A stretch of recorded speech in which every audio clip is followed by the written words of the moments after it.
Greetings everyone, welcome to Tech Dealer, a channel for sharing knowledge. In today's video, we will explain about environmental ethics.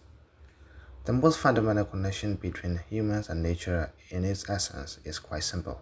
People compete with other animals.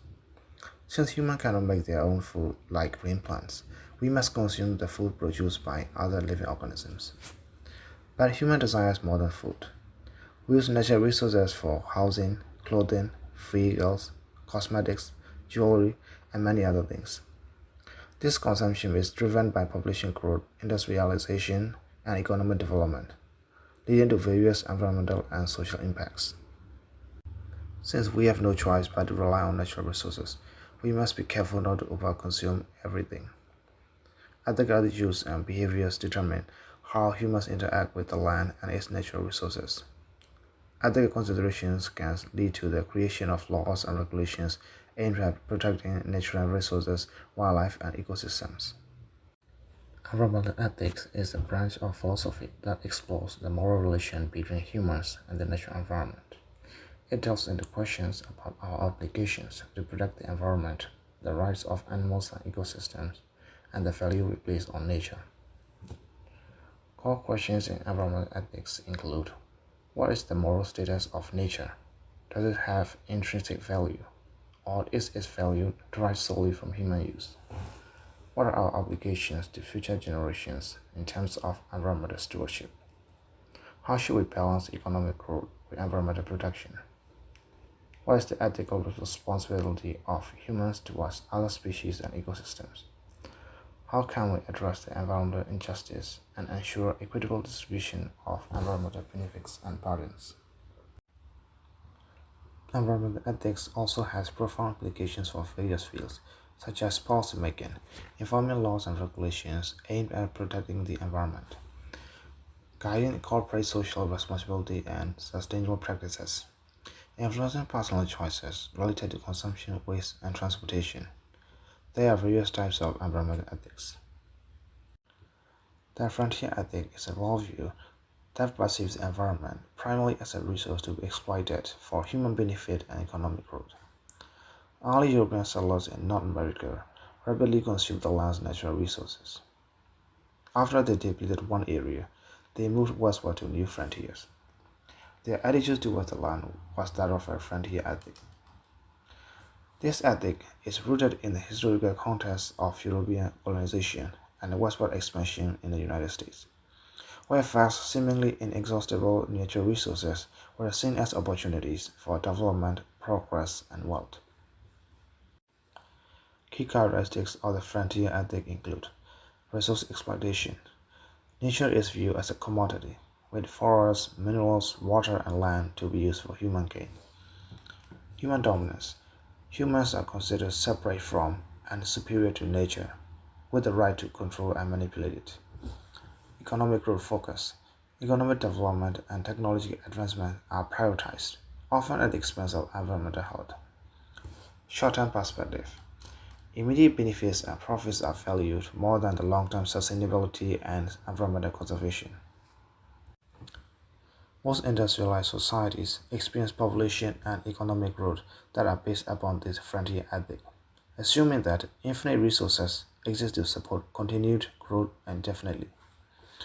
Economic growth is considered a measure of how well a society is doing. According to the late economist Julian, life on Earth has never been better, and that population growth means more creative minds to solve future problems and give us an even better standard of living. However, now that the global population has passed 8 billion and few frontiers are left, many are beginning to question the frontier ethic. This ethic often leads to practices like deforestation, mining, and industrial agriculture, which can result in significant environmental degradation, loss of biodiversity, and disruption of ecosystems. Some of those still subscribing to the frontier ethic suggest that outer space may be the new frontier. If we run out of resources on Earth, they argue that we can simply populate other planets. This seems an unlikely solution, as even the most aggressive colonization plan would be incapable of transferring people to extraterrestrial colonies at a significant rate. natural population growth on Earth would outpace the colonization effort. A more likely scenario would be that space could provide the resources, for example from asteroid mining, that might help to sustain human existence on Earth. Sustainable ethics is a framework that integrates ethical considerations with sustainability principles and focuses on our moral obligations to the environment and future generations. It's about making choices that consider the long-term consequences of our actions and ensuring that our planet and its resources remain healthy for everyone. This ethic assumes that these resources are not unlimited, and humans must use and conserve resources in a manner that allows their continued use in the future. According to the sustainable ethics, the earth has a limited supply of resources, and growth is not sustainable.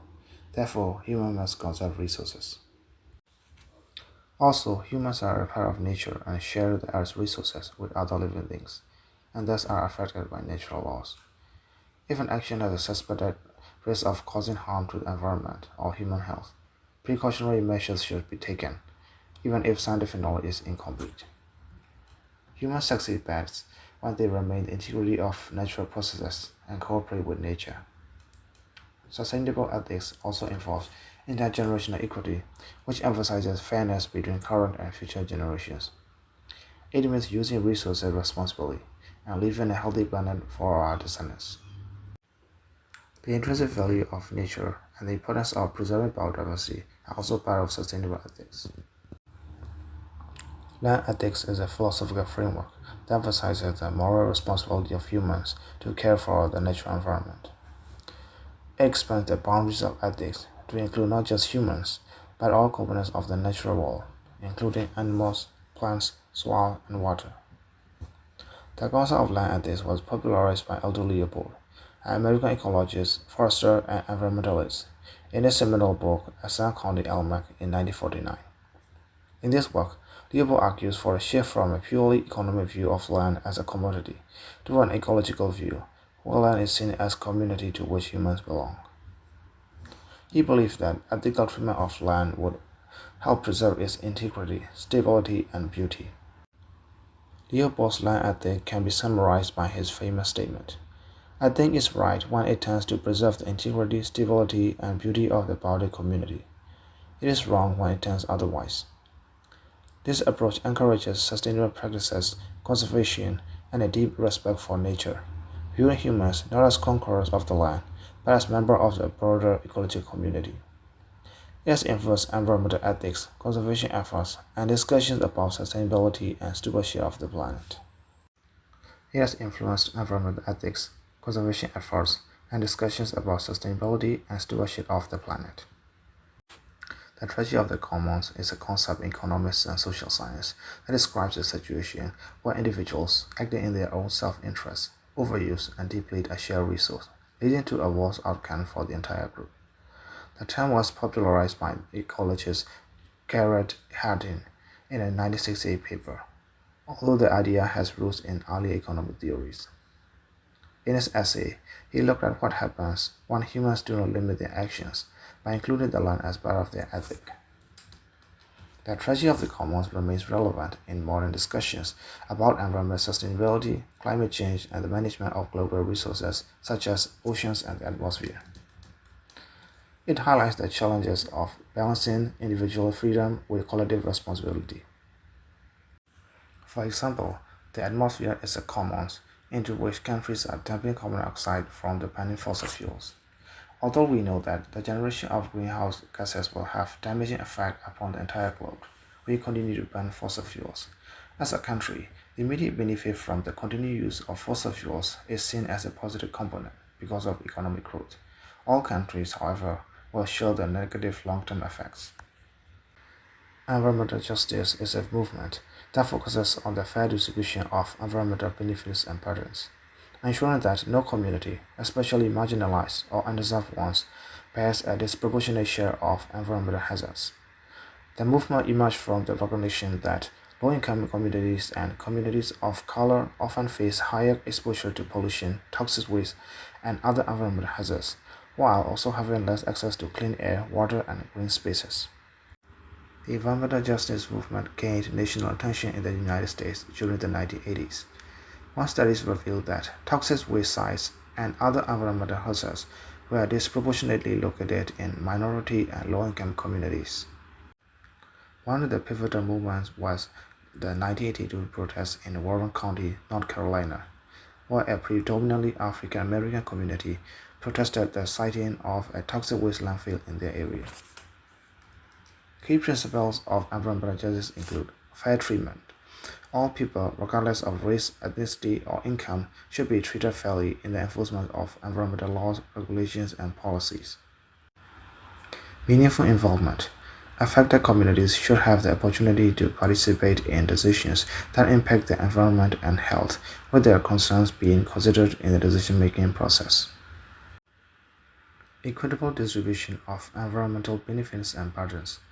Environmental justice advocates work to ensure that environmental benefits like clean water, air, and green spaces are distributed equitably and that no group suffers from excessive environmental burdens like pollution or hazardous waste.